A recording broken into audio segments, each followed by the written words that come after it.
Welcome back, Wi-Tronix listeners. And if you're new here, hello. Welcome to our Transport Canada Locomotive Voice and Video Recorder Regulation Info Series.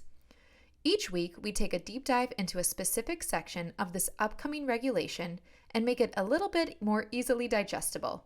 And at the end of our discussion, listeners alike all tend to have the same thought. Wi-Tronix is the all-in-one solution to this regulation.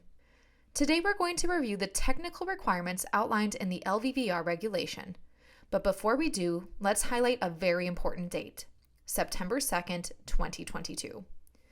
Many of you already have this date flagged on your calendar, which is great.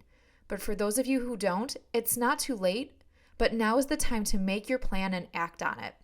Remember, if your company meets the specified criteria, you must be compliant with all of the requirements outlined in Transport Canada's LVVR regulation. But don't worry. If you need help or have any questions, the team at Wi-Tronix is here to help. We have the technical experience and the physical resources readily available to ensure your company is prepared to meet compliance and stay in compliance. As a refresher today, let's take a step back and revisit the basics of LVVR. One major question we keep getting is, what is the purpose of an LVVR system? Simply put, the regulation revolves around safety. Locomotive voice and video recorders provide accident investigators with insight into the sequence of events leading up to a rail accident, such as crew communications and actions. This information on an LVVR system helps determine if corrective measures are required to improve rail safety. Information from these recorders can also be used by railway companies to identify and manage safety risks. Next, let's discuss the technical requirements as outlined in Section 5 of the regulation.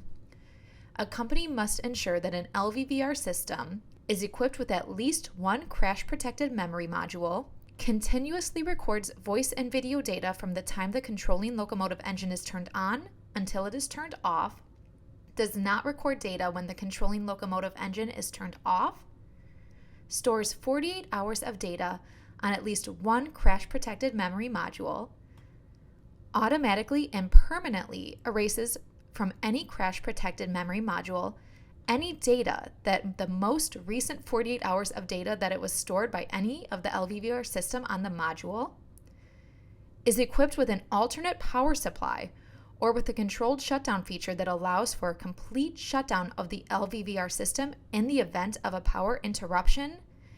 And finally, restarts automatically when power is restored to the controlling locomotive engine. The purpose here today was to provide a refresher on the technical requirements as outlined in Section 5 of the Transport Canada LVVR regulation. Now keep in mind, this is only one of the 38 sections outlined in the regulation. At Wi-Tronix, our mission is simple. We aim to protect all railroads across the globe and transform locomotives into data-intelligent vehicles. We've created our advanced technologies with our fellow railroaders in mind. We help identify issues in real time, respond immediately, and quickly analyze results to take targeted actions so you can get back on track anytime from anywhere. Let us help your team make more efficient, data-driven decisions. As usual, if you have any questions regarding our hardware, software, or the upcoming LVVR regulation, do not hesitate to reach out. Message us wherever you found this podcast or email us directly at sales@wi-tronix.com. We'll talk next week.